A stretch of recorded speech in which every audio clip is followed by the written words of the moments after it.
I'm being patient. Thank you, Lori. You're welcome. It is 5 o'clock. We can call this meeting to order of the Public Property and Law Enforcement Committee on Monday, September 26, 2022. Are we just doing? I see no roll call on the agenda. Are we just doing roll call? Okay, it's not on the agenda though. Oh, it's on mine. Oh, I see in the slash. Okay, we can do that then. Laura Negro, Here, Brad Ray, Here. Mike Stark, Here. Ron Stendor, Here. and Ashley Stone is no longer on. I've not been notified. After the roll call, okay. Okay. All right, we can move on then. We have quorum. All right, do you want me? You do, Yeah, so everybody knows, Ashley Stone resigned from the county board last week.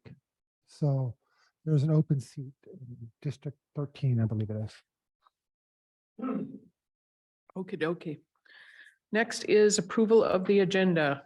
Anybody have questions, comments? Brad Ray moved to approve. Ron Mike- Stender, second.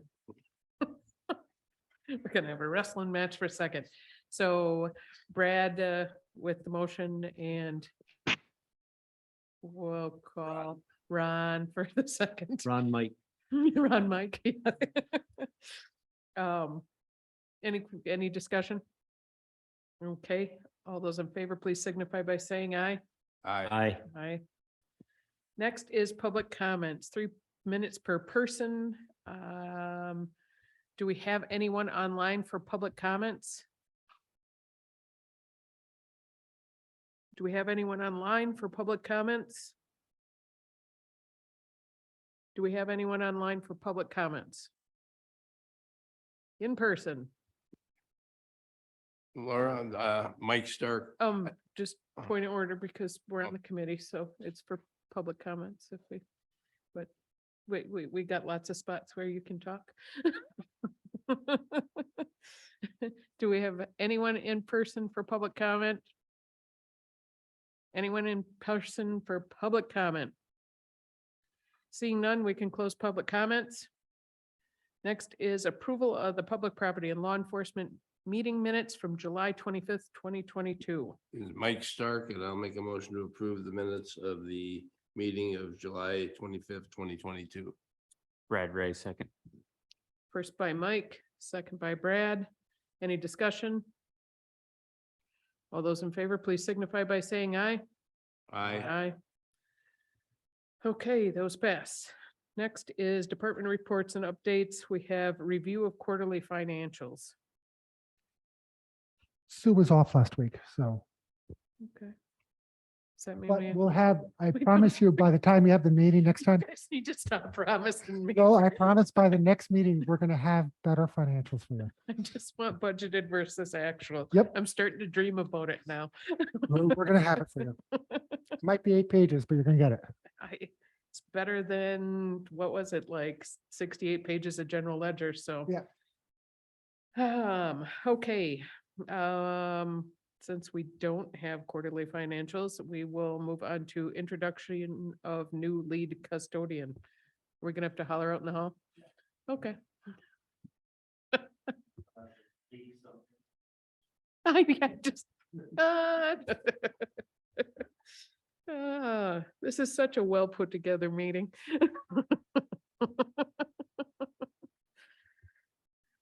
Yeah, he is. Hey.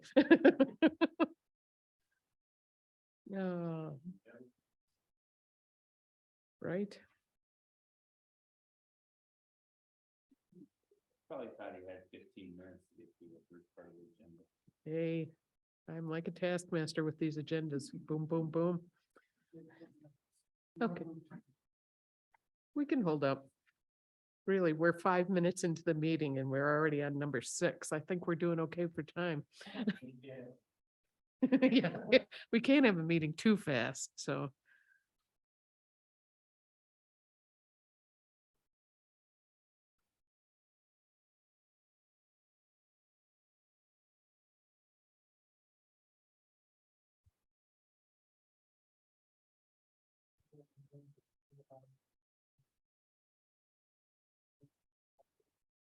Not yet.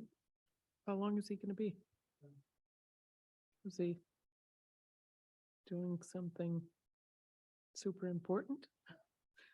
Or is it just a long walk?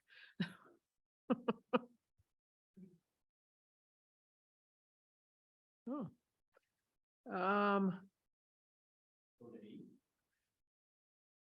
Well, we could go to 7.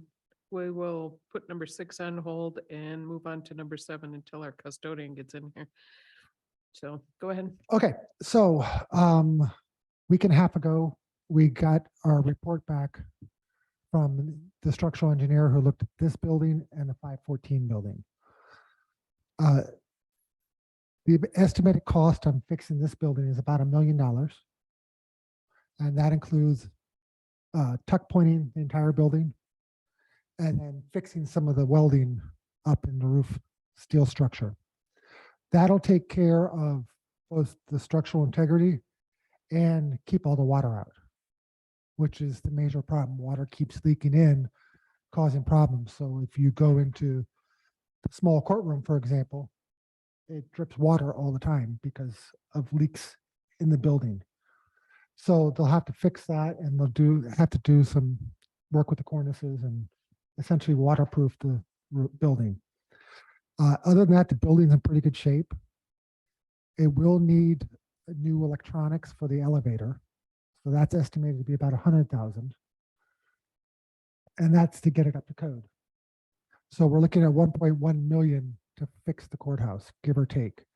That number could go up or down depending upon the winning bidder is local or not. If the winning bidder is from out of town somewhere, you could add 20% to the total to cover the per diems, you know, the hotels and the food and all that stuff that the workers actually have to have. And then with the 514 building, they recommended that we evacuate that building, which we did. And so now everybody from that building is at the Sanborn building. It's a tight fit in there, but they made it. Like cordwood, yeah. Yeah.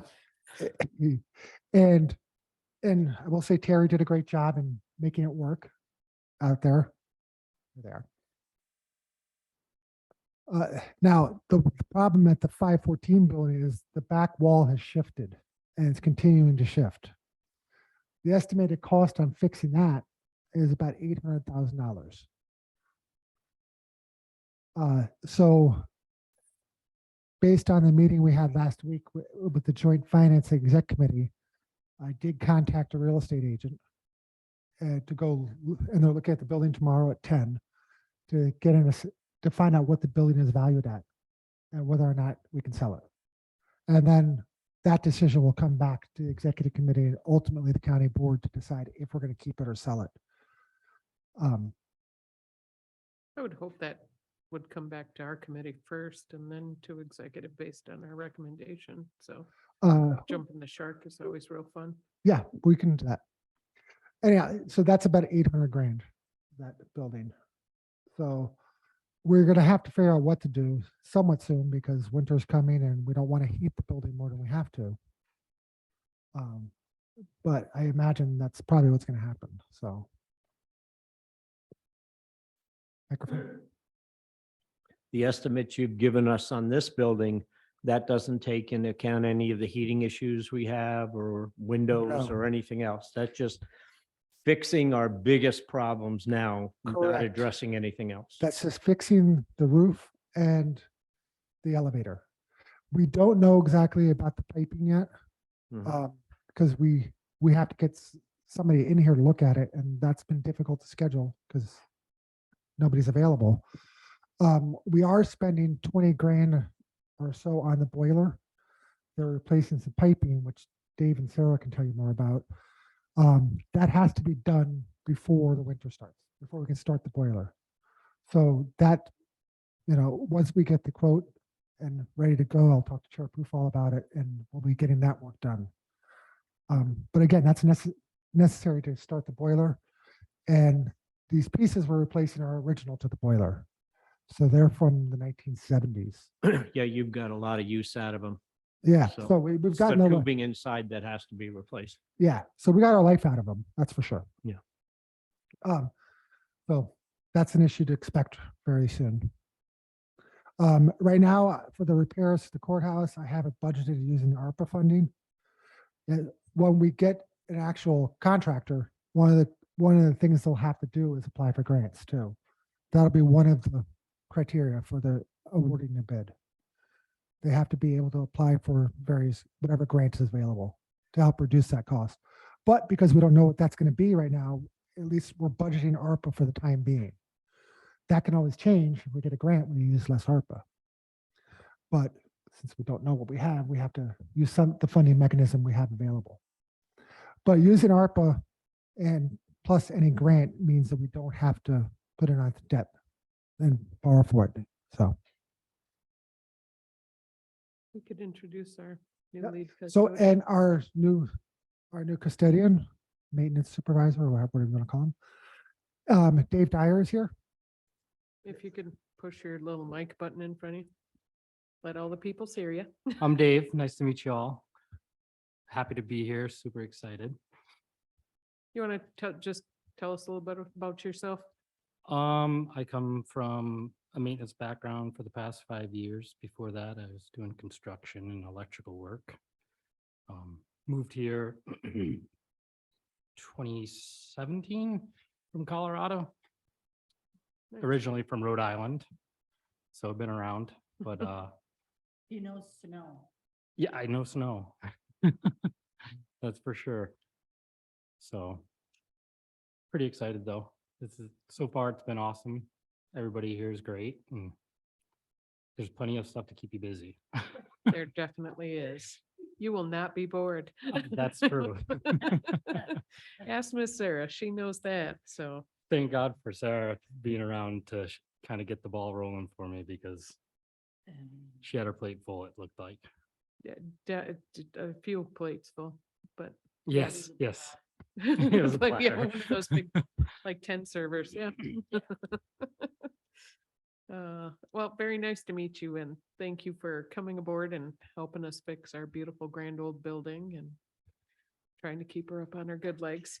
Well, I appreciate it and I'm grateful for the opportunity. I should add, he's also helping out at HHS when he has time. So if they have minor repairs, Nice. instead of calling to hire somebody, if he's available, he'll go take care of it. And we just bill it back to HHS. Nice. So save a little money that way. There we go. So, okay. So we did that, the courthouse maintenance. Was there anything else you guys had for courthouse maintenance? You always have a few pages. If you guys want to hit your mic buttons and go ahead. All right, the boiler, in preparation for inspection of the boiler this year, I began cleaning the heat exchange tubes. After successfully brushing out 86 of the 96 tubes, the wire brush broke through. Jamar technician was able to come out that evening and drain the remaining of the water. State inspection was scheduled for about 2 weeks later. The Jamar technician prepared the boiler for the inspection and began making arrangements for repairing the boiler. Number of emails were exchanged regarding whether to keep the inspection date or not, kept it. Inspector was overall pleased with the condition of the boiler and recommended replacing the bottom 2 rows of tubes and any others that they found with scale. He was impressed with the age of our system and stated that we definitely have gotten our money's worth. Boilermakers were finally able to get here last Monday. Okay, and they removed 24 tubes. The issue they raised is that the bad tubes are scattered throughout rather than just the bottom couple of rows and maybe 1 or 2 above it. So they're actually talking about replacing up to 60 tubes, which freaked me out.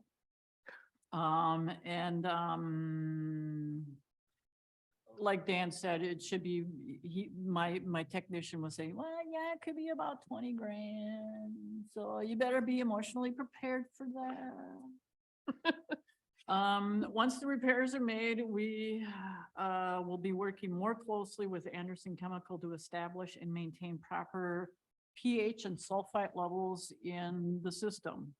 There are still issues to be addressed throughout the rest of the system that David will be working on to address, specifically insulating the steam pipes in the attic and addressing waterlogged radiators. We do need to anticipate replacing the condensate return lines in the trench around the building main floor at some point. Essentially, the Jamar guy said that we'll know when we need to replace them when there's steam coming out of the first floor. Okay, so the roof, in addition to the structural issues already on the front burner, David and I found numerous loose shingles and broken tabs on the west section of the pitched roof. There are also a few spots where the rubber cushions under the solar panels have been lost. I don't know where they are. They're not where they're supposed to be and need replacing before they cut into the vinyl roof membrane. Cleaning. I had begun working on developing spreadsheets back in June so I could keep track of what I was missing and catch those loose ends before they went too far gone. The amount of cleaning that needs to be done is pretty ambitious for 5 hours, but between David and I, we're using the spreadsheets to make sure that everything gets done. So hopefully there won't be any loose ends with the cleanings. And this has been really kind of fun because I actually get to make a honey-do list.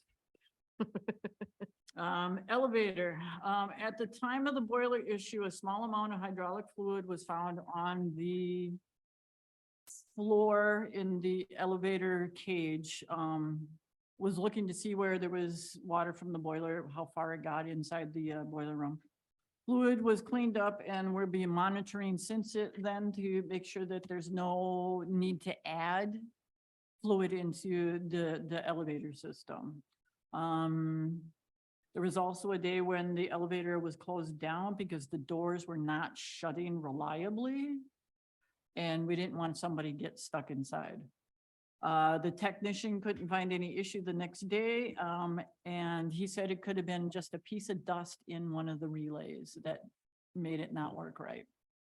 So getting the relay panels replaced and the hydraulic compressor and fluid is very important. Okay, with the windows, air conditioners are coming out, plastic will be going up. We need new windows, but this is something that's away on the far back burner. Flagpole, again on the back burner until next year. Still want to get electricity to the pole so that we can leave the flag up 24/7. Still want to get the pole painted, the brass ball shined up, you know, the whole 9 yards, get it all nice and pretty. Trees. Last week, we had a big limb come off of one of the decorative maples out front. That section of the tree is punky and woodpecker riddled all over the place. I'm going to reiterate my request for planting more trees out in front, so that we have trees replacing the ones that are going to be going away and whenever they do decide that they don't want to live anymore. And David has been working on touching up those little nail holes on the trim that's all around the courthouse. And talking about replacing the fluorescent bulbs with LED bulbs. Yeah, from here on out, we plan on just going to LED direct wire, ballast bypass, saves a bunch of money and just the same amount of time to wire it up directly as it is to wire up a ballast. So it's a no-brainer really. And they're brighter. I like hearing saving a lot of money because you guys, this first part of your list wasn't that, so. Right? Does anybody have any questions? I do. Go ahead. The elevator.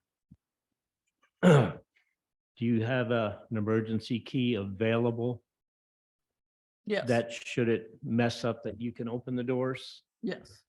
And how many people know where that is? That's an RPG. issue. That's where she RPG. comes in. And Dan should know also. Yes, Yeah. yes, I agree. And Also, you should tell the sheriff's department where it is, yeah, because in case of an emergency, dispatch can. let- yeah, and fire also. Yeah, dispatch can let fire know where it is. I think the fire department knows where it is. Okay. On your chemicals for your boiler, you're going with one company, I take it? Yes, Anderson Chemicals. Okay. I used to do a little of this. Check with them and see what kind of guarantee they give you On the chemicals? on the chemicals, that should something happen a year from now or whatever, Uh-huh. what would, in the fact that you're going to be using your chemicals correctly and they're going to be coming in and checking and doing all that, a lot of times they'll guarantee the boiler work. Okay. So can't hurt to ask. Mm-hmm. I'm done. Anyone else? Okay, there's just us here.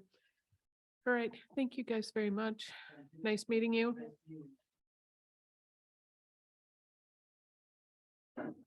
Next is the Sheriff's Department's report. Mick Brennan, is Mick online? Good evening, everybody. Can you hear me okay? Yes, we Hello. can. Welcome to the new committee members. Looking forward to working with you guys and gals for the next 3 months anyway. We have, all of our officers have completed their 24-hour recertification as set up by the training standards that they have to complete each year. We successfully completed that. We have all officers have completed their firearms qualifications from the Department of Justice Training and Standards Bureau. We have all officers attended this last training period, de-escalation and non-escalation strategies in Green Bay. We had 5 officers attend the 40-hour CIT training, which is crisis intervention training. And we have 4 more slotted for the 40-hour course coming up in October to help handle any crisis intervention that we have with mentally unstable people or behavioral health unit people that we need to deal with.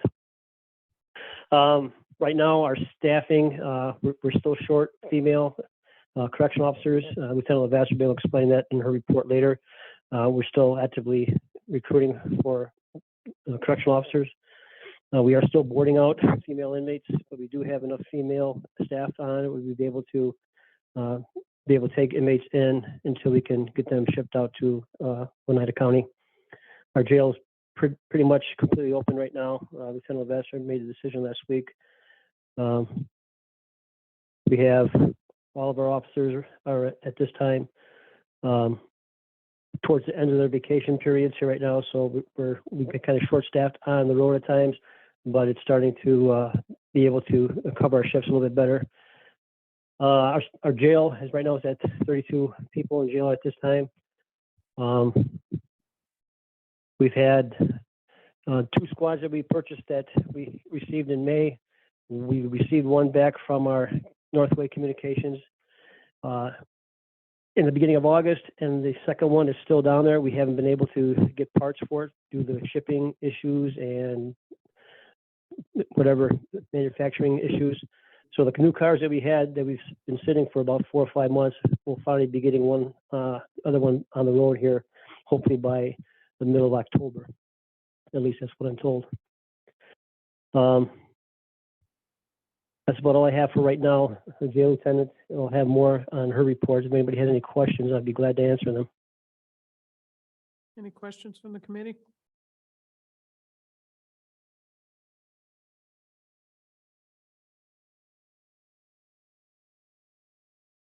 Okay. Have to get back to my agenda.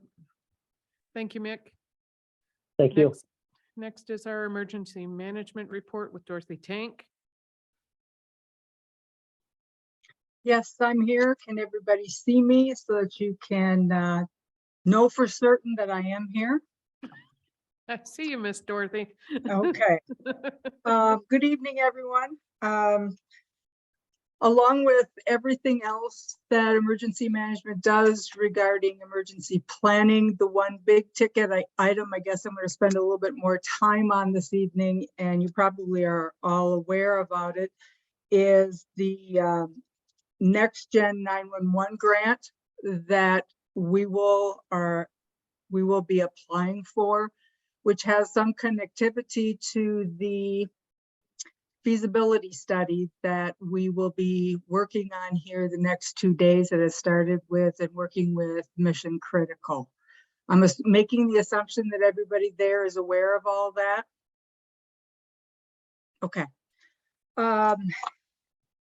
So Mission Critical, in regard to the Next Gen 911 grant, will be hopefully providing us with a lot of information to help us make some decision and on as far as what we should be applying for. Since the grant came out the end of August, what has happened, at least on the Ashland County side, is because there are so many moving parts to the grant, that there is a work group of 5 of us that meet weekly to address issues. We're working with vendors, getting invoices, and just recently we are now working with our counterpart in Bayfield County and starting to look at, and we've kind of got this down to, or at least our approach is to look and breaking this down into like 3 options. There's the possibility that we may be merging with Bayfield County. So there's all the different potentials of a merger, and what may go along with that, we are not sure, but we're trying to be prepared for what options that may entail. There is a second option, which may be what we are referring to as a hybrid option, in that we may not merge completely, but there may be elements of each of our operations that we can merge. For example, our CAD system, something that our computer aided dispatch, something that we, in our records management system, something that we already kind of co-operate on, our records management system is something up that is going to be end of life or needing an upgrade. Maybe we can use that and use the money for upgrading, which we're looking at a new system or an upgrade in the price ticket of about $800,000 to $1 million. So that's a hybrid approach, something that we're looking at. And then lastly, we need to be prepared for both counties just going their own different direction, but hopefully still with a long-term goal and insights into still maybe buying what our own needs are, but with a long-term goal of eventually merging at some point in time. Maybe now is not quite the right time, but a long-term goal still, we foresee it will still be a potential in the future. So that's kind of what's going on from our standpoint. For the committee, a few other items related to the grant that I think are very critical is, it is in upwards of 500,000 that we can apply for, and there is a 20% match. So potentially, if the county is willing to produce that 20% match in cash, we can purchase up to obviously 600,000, which I think we could easily use depending on what option it comes down to. The one thing that makes me a little nervous is Mission Critical will, on their feasibility study, what they will present, report to us is October 14th. Our deadline for application is October 25th. That 7 to 10 day window for us to make those decisions makes me a little nervous. Dan, do you have a plan for how that's going to, with all the committees or the full board, a potential of how that will lay out on decision making? I'm assuming that those of us that are working on this on the grant and will be working with the county board or committees to discuss what our best options are.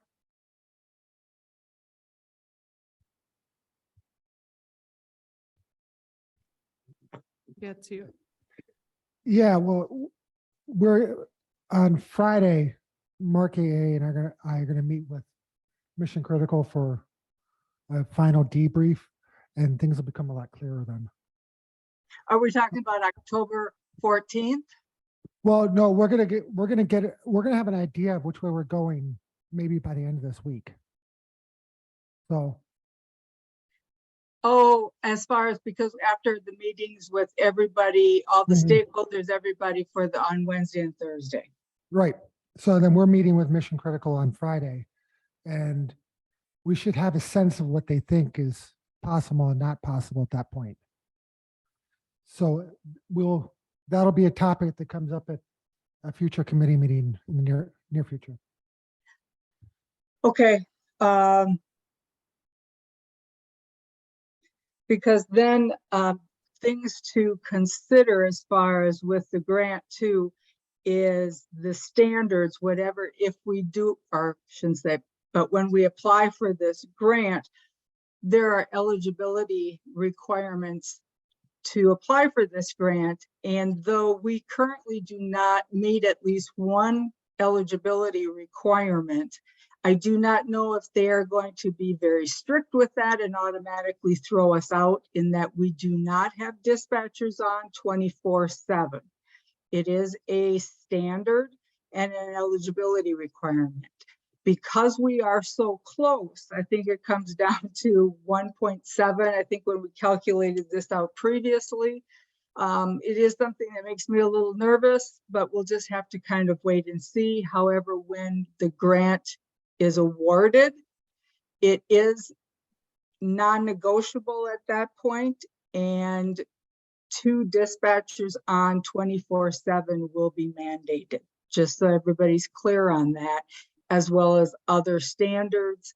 So strings come with this money. So whether that's merging or individually. The reason for having 2 dispatchers on at once is there's a requirement to do emergency medical dispatch.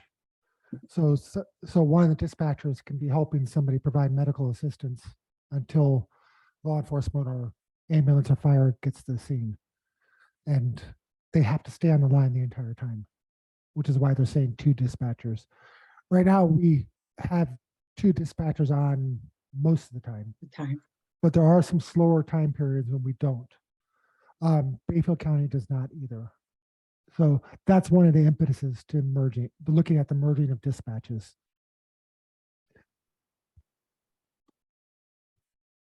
So that's one of the things that, again, there are many moving parts to this, and this particular grant that we're working on, it is different than there is another component to the Next Gen 911. There's a GIS, but that's a totally separate grant, but we are working together with our GIS departments on that. So anybody have any questions that I could possibly answer at this point? We've been working pretty diligently on all the moving parts, and whatever we do not have, as far as in our operation plan, we are working to create to meet the eligibility requirements where we can. Anyone have questions for Dorothy?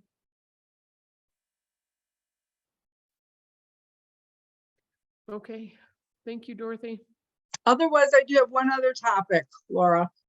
Go right ahead.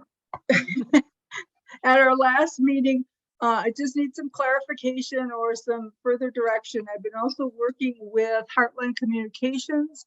As you recall, with the proposal for the generator, they're working with their grant person. And what they're finding out is that it is not as easy as I think maybe they thought it was going to be to acquire funds for the project. Now, my recollection, and this is where I am needing some guidance, is that when they made the proposal, is that this was not going to, they were not requesting any funding whatsoever, any financial requests from the county at all. Was that everyone else's understanding? Yep.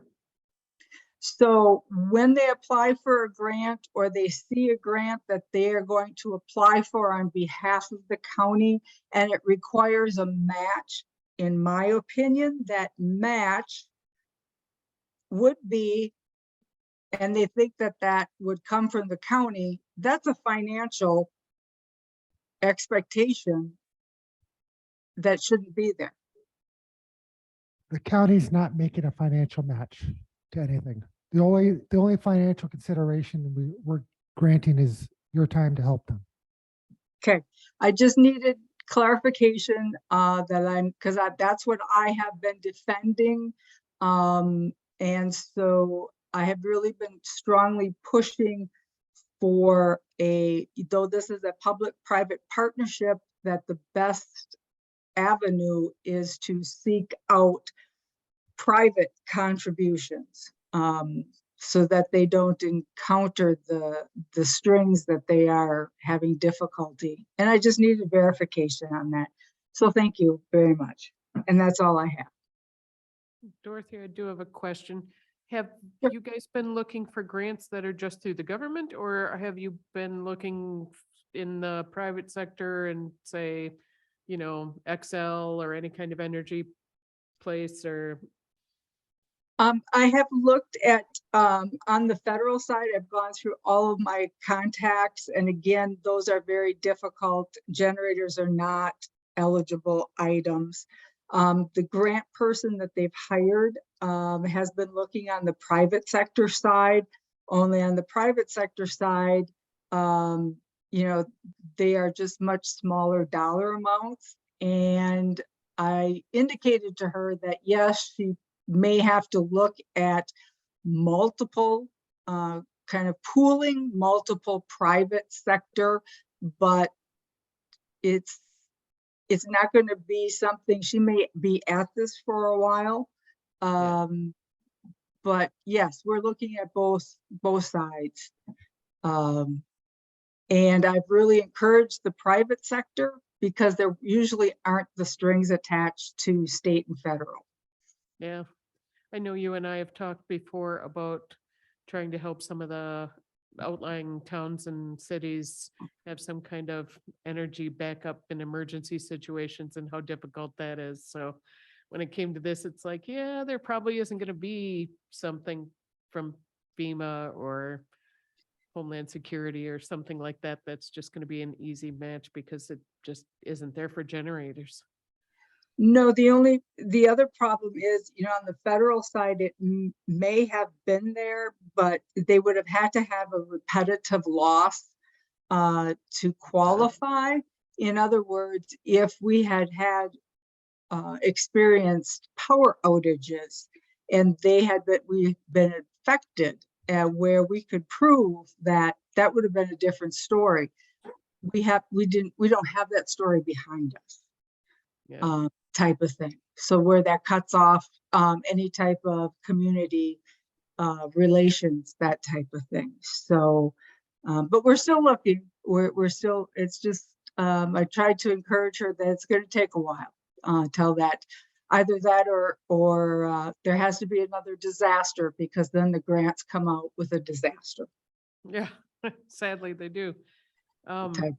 Also, do you know if they have asked other counties for the same kind of partnership or outreach, because they're stations do reach multiple counties.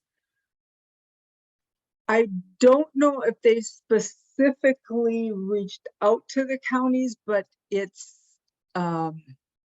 we've looked at that it will impact other counties. So on the private side, we've been looking at the larger businesses or the private side of how that will impact in a positive manner, other counties. So Okay, it'll just take a little bit longer, I believe. So, but that's all I have otherwise. yeah, I figured that way also, but thank you so much for doing that. If we can get this to come through, it'll be a great backup for any kind of emergency situation we all might have, so. Absolutely, absolutely. So, thank you. All right, next we have, ta-da! Lieutenant Lavasser. Hi there. So update from the jail. We had our jail inspection last week. It went very well.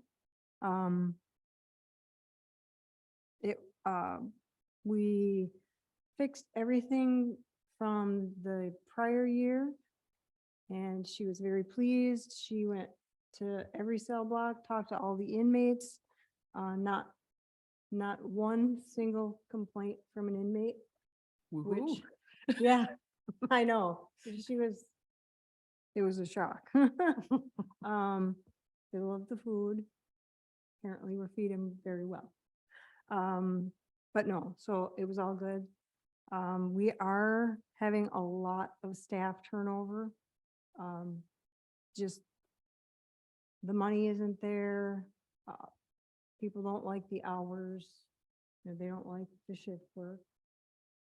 And, but yeah, we are in need of one full-time jailer and part-time. So we're still looking at that. When we were on the jail inspection, she suggests, again, like last year, she wants nighttime command staff. She wants either corporals or sergeants on at night. So that was a big one that she really feels that we need command staff at night.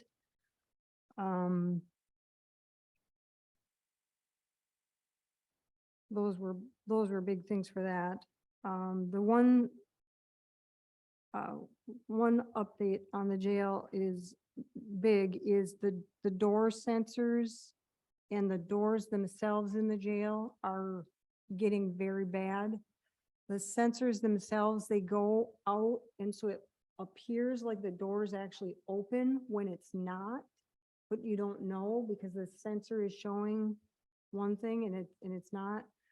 To get those fixed, our maintenance guy has a very hard time finding sensors because the building is so old, parts are hard to find.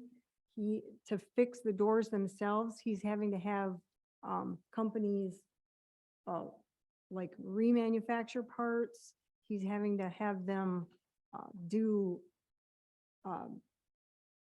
like he had Ashland Industries build some new parts to put onto the doors because they just don't make them anymore. The building's too old. So it's getting bad as far as that goes. So hopefully we can find a company to get these sensors because we really need them. We've got 4 sensors that we're trying to get replaced. We just can't find them. So my maintenance guy is looking for those. It's very important that we get those at least. We had a problem a couple of weeks ago. The air conditioning had a leak and it leaked through the ceiling in the front lobby, in 2 offices off of the front lobby, and also in the jail side. We were able to get that cleaned up and fixed. I guess where the condensate that comes in overflowed, and it was a huge mess. We were able to get that fixed. Jamar, the company that they also go through, came and fixed it. It's rusting through the coils or the piping, and he said that those need to be replaced. He can't even clean them out anymore. Anytime you try and clean it out, it just pokes holes through. So I did get a bid already, and it's in the budget that I turned in, and I was waiting on another one. So I have another bid to put in to get the AC replaced. So we're hoping to get that done next year, so that we don't have that problem happen. That's the third time apparently that this has happened in the last 7 years. So hopefully we can get this problem taken care of. We also do have a roof leak that there is a bid in. Brian gave you a bid for that. We've got a couple of spots on our rooftop that is leaking. Yeah, and that's $80,000, Yep. and that's in capital improvements. Okay, yep, so we got that. We've, so those are basically the update for the jail. The mat update in progress. Basically, it's the same as it was, because we are doing the MAT program. If someone comes in compliant on MAT, we're continuing with it. We offer Vivitrol injections. We offer many different medications to give to inmates who are having withdrawal. Depending on what their symptoms are, we treat the symptoms with medication. They don't go through withdrawal without medication. So they're always going to be treated for withdrawal. And sometimes they're even brought to the hospital for it, depending on, like for alcohol withdrawal, a lot of times they will end up at the hospital because that's life-threatening. So that's the MAT progress. Oh, I also, So with the MAT, only if people are already on it, we're doing that. We're not trying to help other people. we do, Okay, we do try and get them into counseling and programming, and before they get released from jail, like up to 2 weeks beforehand, we try and get them on meds before they go out, so that they can have it and have it ready for when they leave. okay, But it's a lot of time hard, because if they're only there for 3 days, yeah, and if they come in and they're dirty for heroin, they're not compliant, and they can't be on the MAT program. yeah. So, or other drugs for that matter. If a pregnant female comes in, no matter what she's hot for, she will get Suboxone. Okay, And I did speak with Bad River, because they are giving Suboxone injections, but they are only offering it to Native participants. And I can't do that in the jail. It has to be offered to everyone, and they're not willing to offer that to anyone. So have we approached North Lakes or MMC we or? can, yes. Yeah. North Lakes does not have the injectable yet, which would be great. That's a really a good program. I did talk to the hospital about it also. Haven't heard anything back yet, so Okay, that's kind of a work in progress with them, okay. so. Yeah, I'd like to hear an update on that next time too. Did you contact public health? I'm sorry, Did you contact public health? I have not. Okay, no. because she might be able to get you some too. Oh, okay. It's worth asking. But yeah. And I have been working with public health for other things, like we've been getting the COVID vaccine done. We've been getting a lot of people different things like we do their TB shots and physicals so that they can go into treatment as soon as they get out of jail. So we've been working with public health for that, so. Okay. You were going on to something else too? Yep, the population update. So the bookings, the number of year-to-date bookings is not correct on here. I believe it is 665. Not 65. That's way wrong. Yeah, it's 665 bookings for the year. 43 this month so far. I'm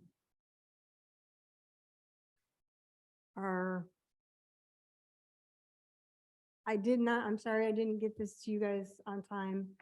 It's been kind of a nightmare at the jail.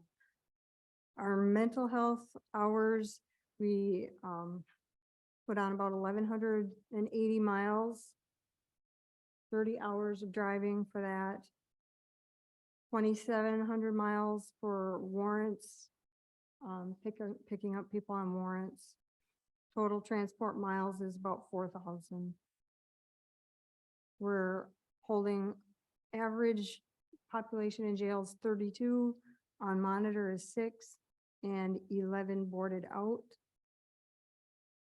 And inmates by race.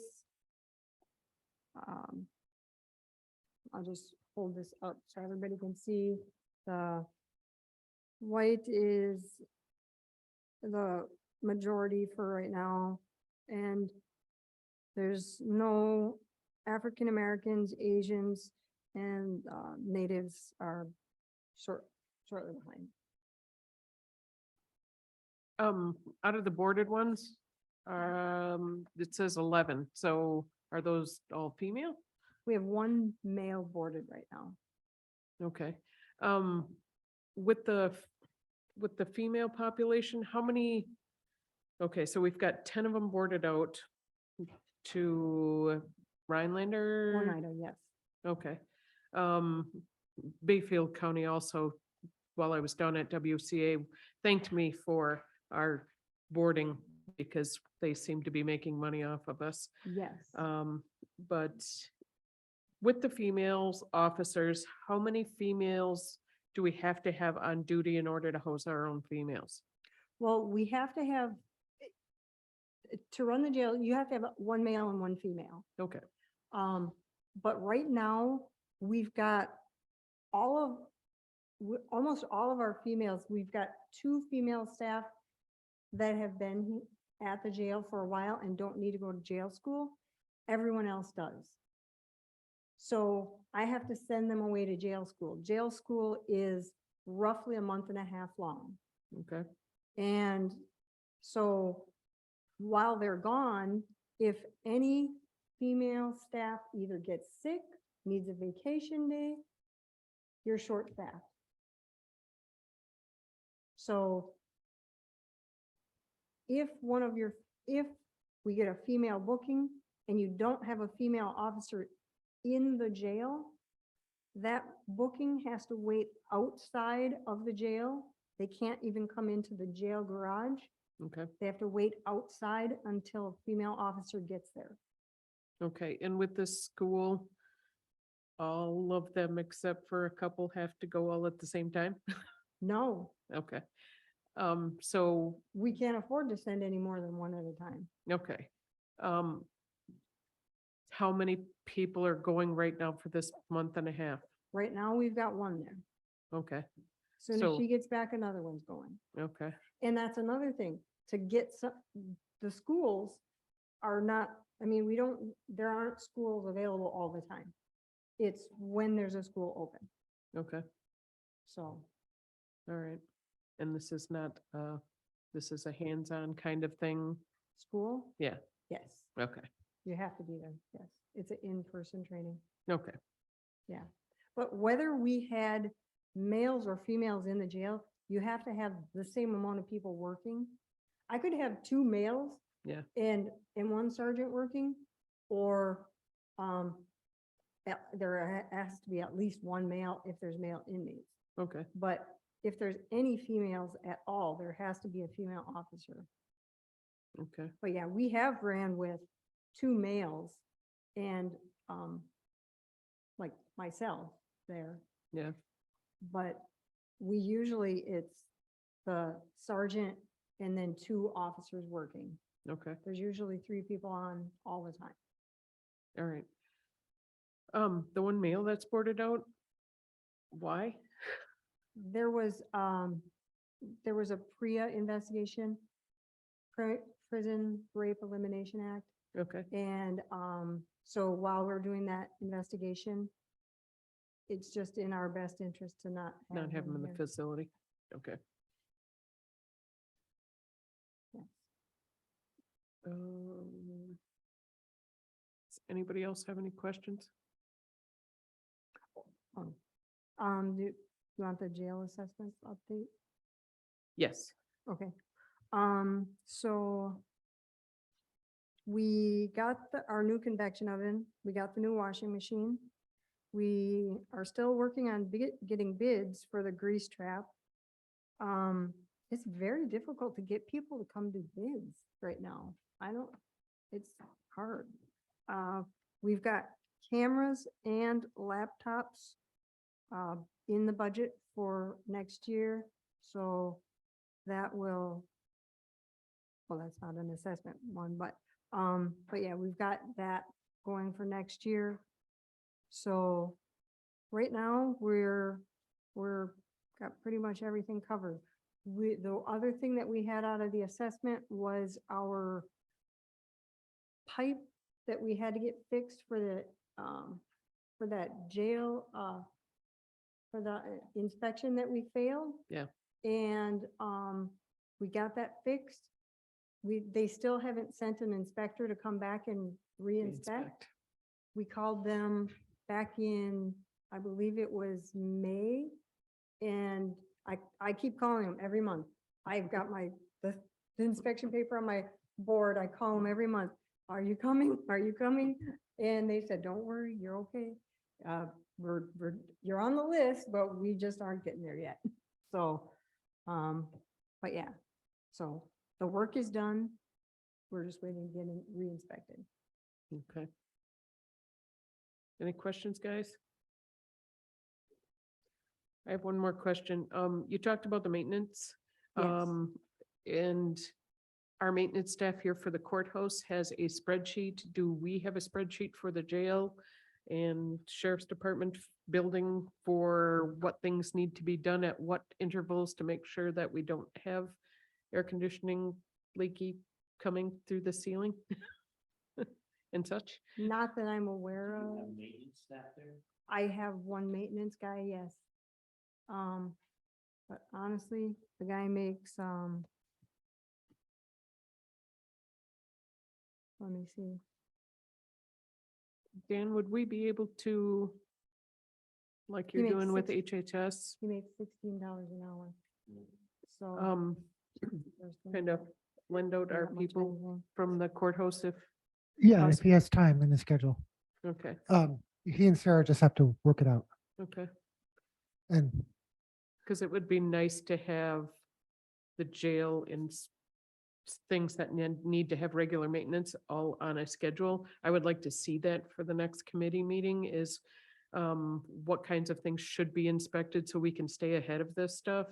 And at least in the worst case scenario, maybe it would raise a flag for some things before they start leaking or, Well, I know that like Jamar, the company that does, they come 4 times a year. They come and clean that condensate 4 times a year. So it's not supposed to overflow or anything like that.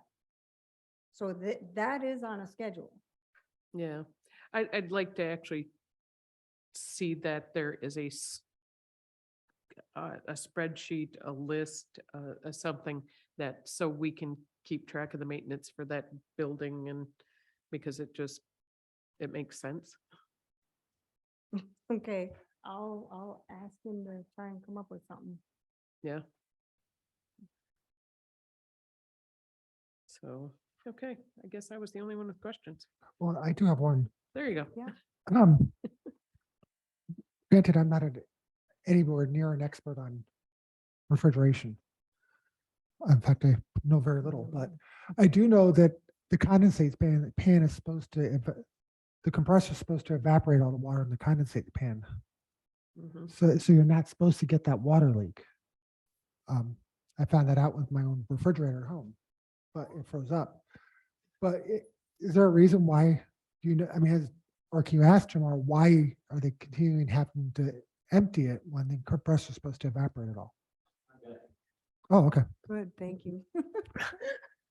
What happens when the air conditioning's running, especially when you get a hot, humid day and you've got it set at 70, 72. But you get those days where the air conditioner does not turn off. What happens then, you build up ice. The ice builds up, now the air conditioner has to run even harder.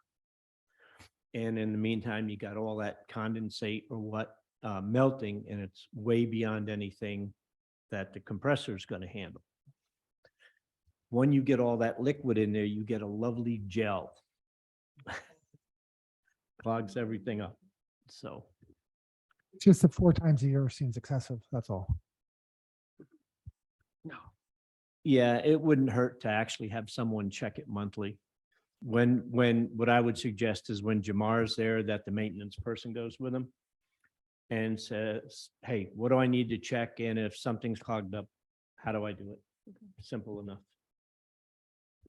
Sounds good. Yeah, and we do have it seems very much we do have the expertise in the courthouse. So if your maintenance person wants to, Oh, I'm gonna get a copy of Sarah's spreadsheet. Why reinvent the wheel? Exactly. Sarah's got it all together and so, but, okay, was there anything else you had? Enough questions for today? I Go ahead. got, Kim, you're saying that it's hard to recruit people because we don't pay enough. Is there some other thing like more vacation time, which I know obviously messes things up, but that we could do something like instead of they start with 2 weeks, they get 3 weeks of vacation time. Would that be incentive enough to get more people? We're not gonna pay them more because we probably don't have Well, money to do, but You know, like a lot of counties are actually doing sign-on bonuses. We're already doing lateral transfer. So that like if they come from another county or another prison where all of their vacation time and stuff will transfer with them. So that is already positive right there. Plus they'll start at the higher wage. So, I mean, a lot of that's already coming with them. I think, well, I know I was talking with staff about it to try and figure out what can we do? And my night shift was saying, well, why are these new people getting the same amount of money as I'm getting? And I've been here for 6 years. Or one guy was saying, well, why, when I'm working nights, do they get the same amount as the days? Shouldn't there be a shift differential? And I said, it's things that I can bring up. I like the idea of a nighttime differential pay. I mean, I think the state pays, what is it, 85 cents overnight? Use your mic, please. We don't have a union. Ron? No. Only the deputies have a union. What we do. If I can interject one thing, Laura, if I can interject this, Sheriff Brennan. We used to have night differential and we used to have longevity for the correctional officers as well as patrol, but back when Act 10 came about, that was all taken away from them. So ever since then, it's been challenging to try to get anybody that wants to come into the corrections field. And it's a totally different field from law enforcement. It's two different separate career paths. And the discrepancy in the pay between the correctional officers and patrol is like $4 or $5 an hour. On my exit interviews, when I talk to people that leave, a lot of them saying that they're leaving because they can make more money someplace else in the private sector, or they're going someplace where they get weekends and holidays off. They don't have to work nights. Unfortunately, we can't offer that to anybody. We work 24/7, and it's the nature of the beast. Yeah, because we're pretty close to what Bayfield County is now with, We're higher than Bayfield. huh? We're higher than Bayfield. Okay, that's what I, And we're higher than Price. okay. Here, the thing is, this is not a problem unique to Ashland County. Every single county in the state's having a problem, and the state prison system itself is having a problem. I've said it before last week. I mean, the levy limits have made us hit a brick wall. We're there. There is no more. I mean, when you get a $744 levy increase, what are you supposed to do with it? It really, what can you do with it? I know a few counties are paying more. I know Milwaukee pays a couple dollars an hour more, but it's Milwaukee. I know Kewanee pays more, but their jailers are also dispatchers. So they have them cross-trained to do different things. For the North 29 region, we're one of the highest paid, and everybody's having the problem. So Didn't, at WCA, weren't they talking about that there's a possibility of the sheriff's departments being pulled off of the levy? well, that's one of the proposals out there, that the sheriff's department could be pulled off the levy. And I don't know how that helps property taxes though. So I don't see it I don't see it. I see the state saying that you have to pay more for the sheriff's department, but then they cut your rest of your levy. And, so I don't see how that helps us in any single way. But that's what the legislature is thinking of doing. So we'll have to find out. I know. We'll find out. I mean, it's all going to depend on what happens in the elections, on what we got, what we get, what we don't get. Fun. Yep. But it's not a unique problem that Ashland County has with keeping correctional officers. I don't think it's a unique problem to any field though, too. I mean, county staff you're having a hard time. So it's all of it. But what can we do to try to make it less, to keep people around? What can we do to make people want to work? Right. And we have done things, we did give 2 holidays back that were taken away after Act 10. So we've done that. And one of the things I'm going to bring up to executive committee is changing it from, you have to wait a year to get your first weeks of vacation. You get it immediately. And maybe we want to look at the schedule. I mean, after 2 years, you can get 2 weeks of vacation instead of right now. I think you have to wait 4 years. Have to be here for 4 years before you get 2 weeks of vacation. So you get 1 week After a year. Yeah. So you get no time off your first year. Yeah. Other than personal time. Yeah. Yeah, that's something executive committee should Yeah. really take on. And, So but for that we- though, it's for personal time, they give, what is it, 40 hours?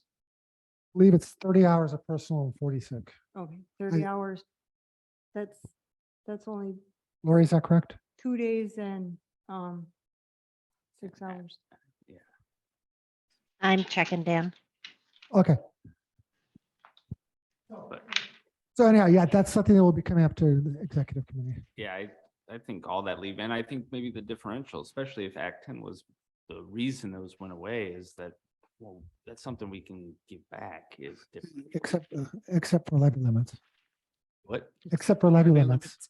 Oh, so that, It'd be great to give it back, but we need the money from somewhere. right, okay. It is 30 hours of personal time. Thank you. Anything else? I don't think so. Okay, that. Jail assessment projects. don't know how much you want to delve into the sheriff's department budget, considering we just got numbers back on the wage study last week. Yeah, we should probably. But we can still talk about the overall numbers, Not in the packet, is it? not in the packet. Okay, well, I think it's on the finance committee packet. That's a good spot for it. Well, we were going to take it up at finance and, Yeah. Well, but the Just- main point of issue is the next item agenda. yeah. Before we move on then, while you're looking for that, I'd also like to see some data cooperation with HHS. Well, there's down at WCA, I think it was La Crosse County, they looked at different data for juveniles and what kinds of charges and things come through for juveniles, and ways of, I have to get the project to Terry, and I don't know if they posted it yet. If they've got the packets, it's probably in there. But more cooperation with data between HHS and the sheriff's department jail. It just leads to better intercepts of youth that might be getting themselves in trouble, and we may be able to reach out to them or their families and do some prevention. Also with, they found that seniors, when they need more HHS services, what they have a tendency to do is they have an issue, they call 911. So if our seniors in the county are having issues and calling 911 a whole bunch, it may need to start being a referral to HHS, just because they don't know what else to do and they should actually be connected to services. So if there could be some kind of cooperation between you guys and HHS to kind of route out these things, then, maybe we can keep people in the youth out of being in by you in the jail, and maybe we can get our seniors to have more services, so that way they don't have to call you guys at 911. Is this it?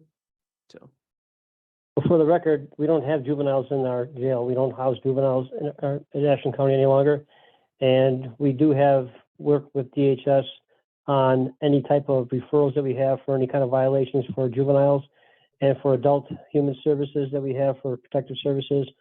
And even 911 calls we have where a deputy goes out and does an investigation. If they feel that human services need to be brought into the mix, we send a copy of the report to human services so that they can send a worker over and do an assessment evaluation and see if there's anything available for that person for assistance. So we have something going, I believe at this time, but I'm sure we can improve on it. cool. So we got one of those pieces out of the way. It'd be nice to see the senior part too, because just to make that loop, because they eventually jump between the two of yous. So. Yeah, found the one, so. So I want to stress these numbers are going to change based on the wage study. So, and this is all in the finance committee packet for last week. So you can look at it there. I will change it based on the numbers we received back. And I'm working with different department heads right now to go over the numbers. So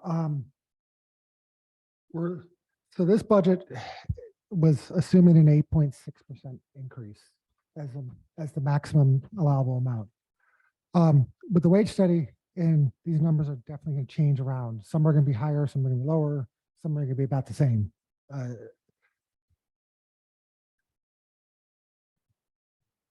But we are looking at $720,000 just for patrol, and that's a contracted rate. I want to say the deputies are contracted, so they are not affected by the wage study.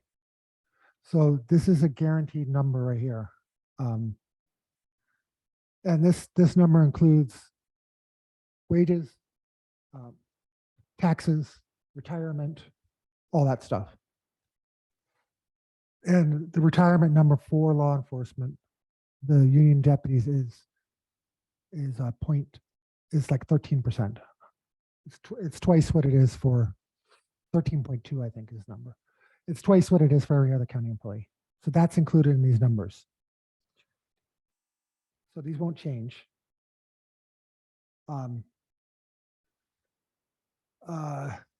So it's when we include everything, including health insurance and, we're looking at a general number of almost 1.5 million. And patrol is another 400,000.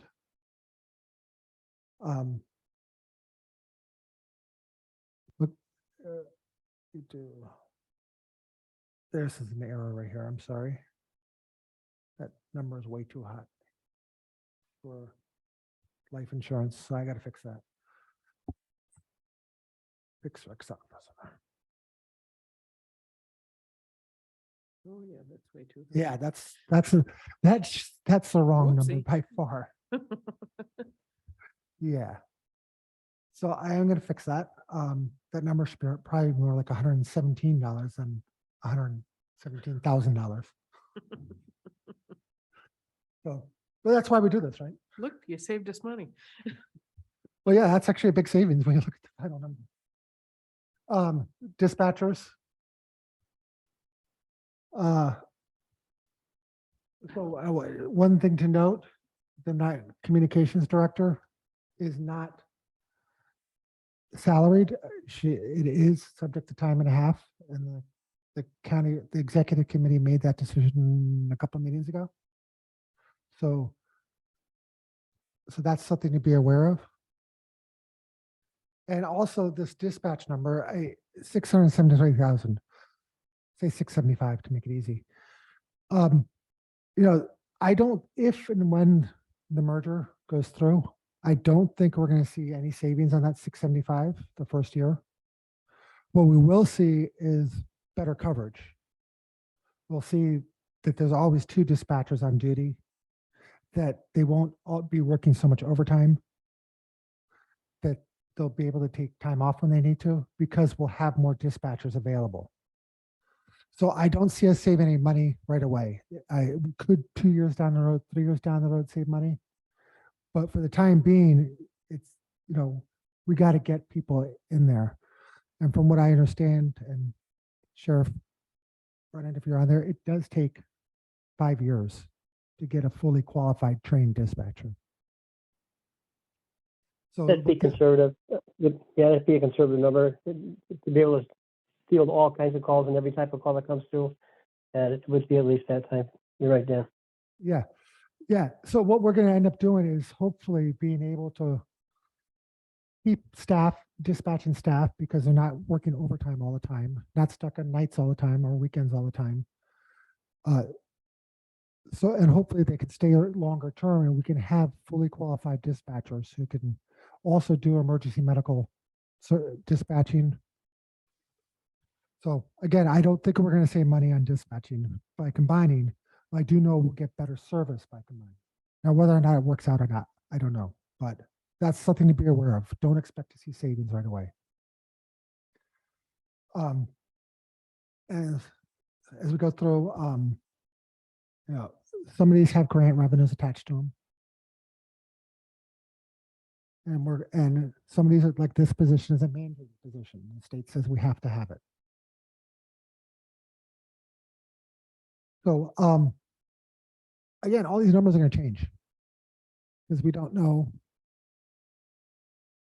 Well, these are all going to change once we input the numbers from the wage study. So I will have those numbers out to the finance committee hopefully next week.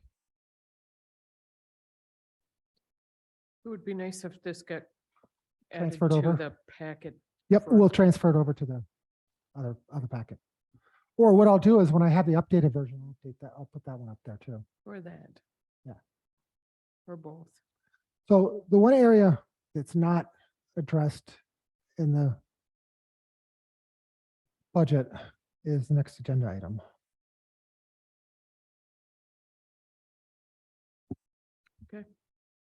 Who's handling that one? Well, I guess Is that your hat too? sure, I'll let Mr. Stark start. Is this what you were gonna talk about before? Did everybody, I think last time I gave everybody a copy of the memo. Is everybody Yep, every, a copy of the memo of the agreement that the town forwarded to us on the Yeah. 12th of July?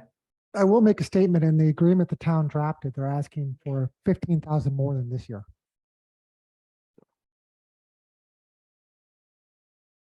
The current payment is 135,000 and they're asking for 150. 150,000 for the next. I'm sorry? Yeah, that's Yeah. a certain amount. Yeah. Contribution. But, and I mean, this, I don't know, when does this go to the finance committee or when do we start, You can start discussing it now. pardon me? You can start discussing it now. This is, I mean, yeah, discussion. And I mean, well, one of the things is everything we've heard so far in law enforcement is the problem in getting staffing. And I mean, the issue that the town has got is, I mean, the town's got the staff, and if the county had to staff the positions instead of the town, how would we do, how would the county do it? How would we do it? I mean, if we had to get the extra officers and everything to do this. And I mean, if you look at the memo, it's pretty well written by the town board that explains why the agreement should be the way it is.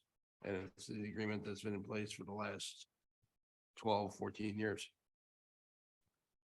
And if, if the issue came where the town had to,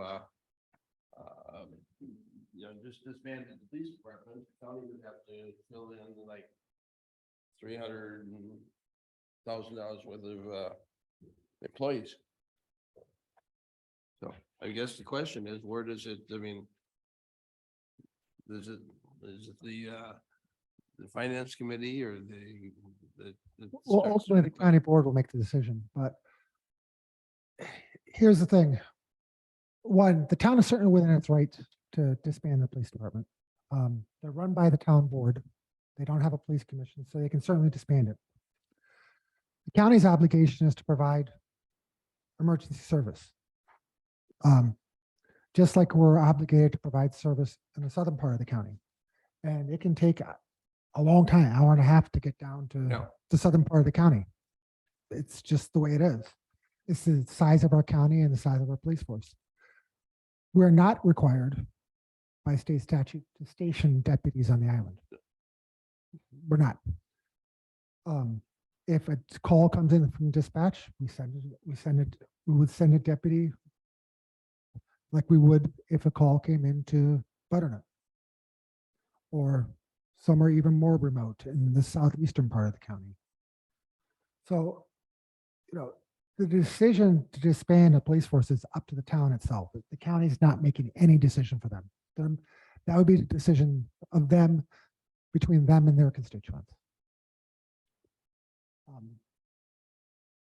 So the question is whether or not the county should subsidize the point. The question is whether the county should continue to subsidize the police department on the island the way they've been doing it for the last 12, 14 years.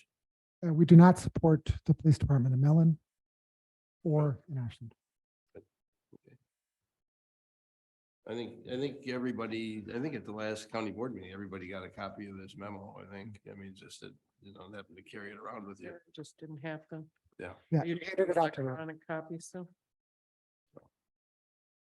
Has the town looked into the what did I suggest? The community policing? Since just to have a different rank of officers out there, since most of the charges end up being citations and I don't know what all of them were. I know No, Mick I had mean, it's, detailed it. the town put together all the different, the number of calls and what goes on, but Well, She's referring to a CSO, a Yeah. community service officer. A great example is the city of Appleton. Mhm. They're one of the leaders in this. And what it is they have people who are usually around 19-ish, 20-ish, who are going to this, who want to go to school to be a police officer or a sheriff's deputy or whatever have you. And they become a CSO first to gain experience in the field. They drive around, they take care of minor fender benders. They issue parking tickets. They deal with all the minor issues. So in the city police have time to do more police work as opposed to doing, I don't know, how do you put it? I knew you were going to say something. I could see it Oh, broiling. anyhow, I'm sorry, Mr. So go ahead, Ron. well, this is, sending someone down to Mellon's a whole different story because we don't have to swim to get there. Yeah. Okay. We don't have to take a ferry. And I do believe they need a police force in La Pointe. Things can go bad really quick. And trying to get somebody over there just isn't going to work. Do I agree with the price? No. But I do agree that they should have a police department there. The sheriff just realistically can't do it. And it'd be really tough to, put them out there, and response time, it could mean someone's life. Again, it's the town's decision to whether or not to keep a police department or not. There was a meeting held on the island where I think Dan was at it, and I think Mick came over for it, and I mean, there's no disagreement at all that the way we've been doing it is the right way to do it. I mean, throughout the years. I mean, that's, again, I don't know where, who ends up making the decision, probably at the county board level when we approve a budget. But everybody should have this information and see where, why it's the right thing to do.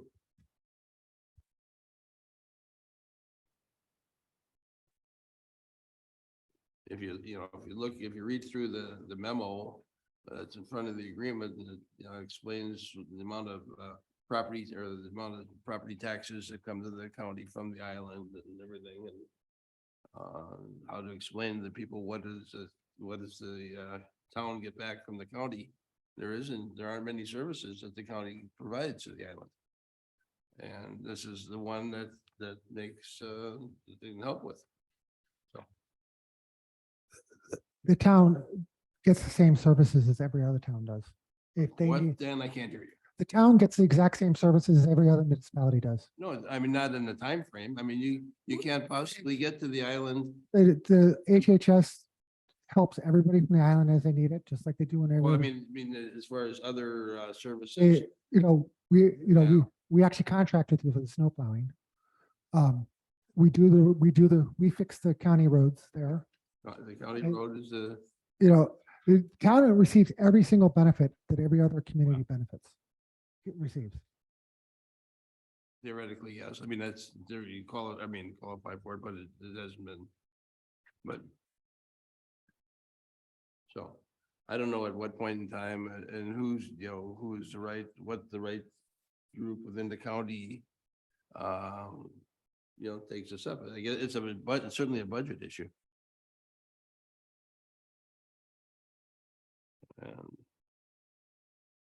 Yeah. So.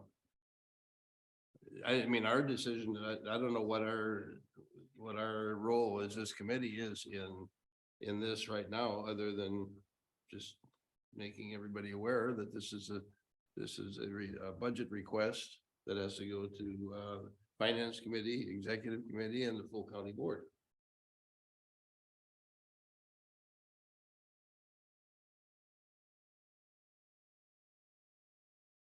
I mean, just as an example, and it's the next thing on our agenda is the next, our next agenda, and I've got to spend the night here tonight. I can't get home tonight.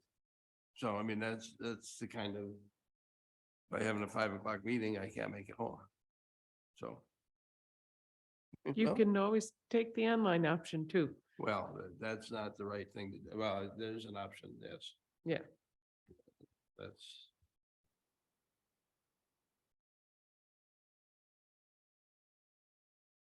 So, I don't know, what, is there any questions from this committee about the, you know, the memo that the town, has passed on to us?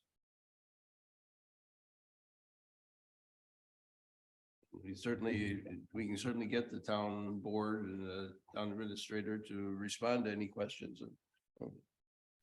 Dick's got one.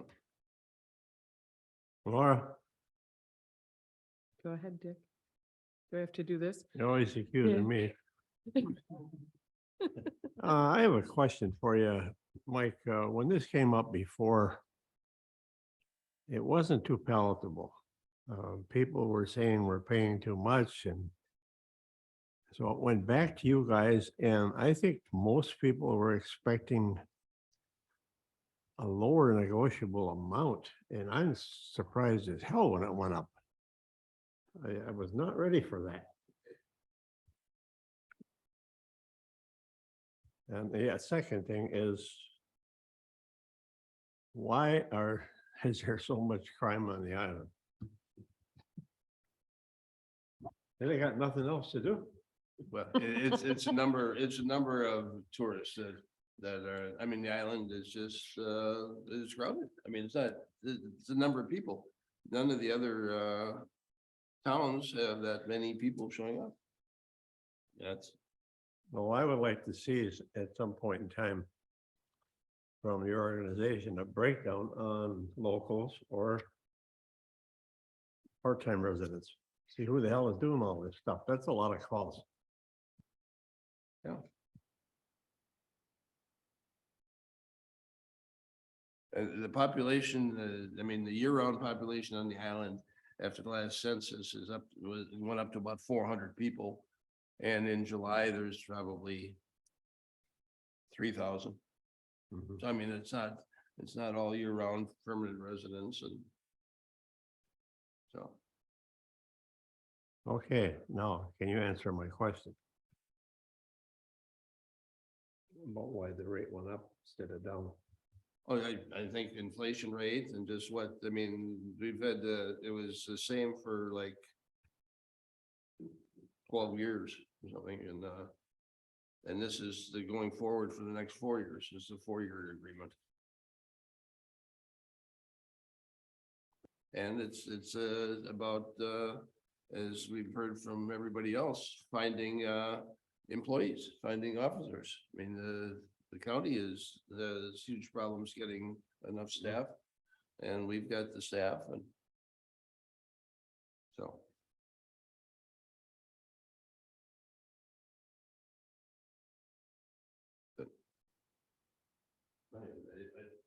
I just wanted to make sure that everybody got the copy of the memo, and when it gets to, I don't know, the committees that it goes through, that everybody understands it. Because last time I brought it up, there was some question, we needed more detail, like Brad, I think you said, can we get some more detail? And there's detail. If there's other detail that people want, the town will provide it.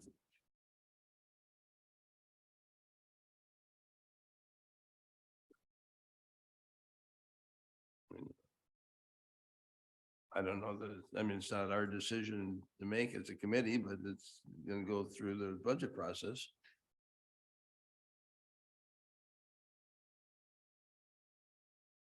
Does anybody else have any more questions? Any data anybody else is looking for besides Dick's question about why it went up or? Is there anybody that's online? And I saw that Mick Brennan's on there, Gary Mertig, you're on there. Any comments? Oh, Michael Kuch, I see Michael Kuchka's on there too. The town administrator, I just saw on the sheet there that he's logged in, he's online. If you got a question for the town administrator.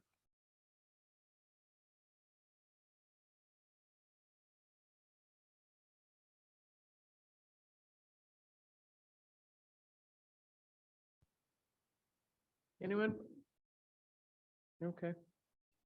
Thanks, Mike, for your information, and we can move on to, we're at next meeting date. I think in the packet, there was also included the last 4 years of budgets from the town that show, I mean, that was requested by somebody and that's in this packet, I think. 5 years, it says. Yeah, 5 years of. Huh? Yep. So. All right. Okay, next meeting date. So you're looking at November? I believe it would be. We're supposed to have our committee review a walkthrough on the jail. Yeah, that has to be done this year. Please use your microphone. Somebody kicked me off. Anyways,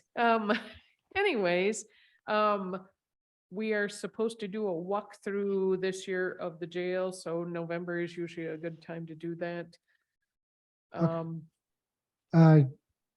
November 14th or 28th. I think the 14th, 20th is like Thanksgiving, isn't it? 21st is Thanksgiving week. Okay, but I mean.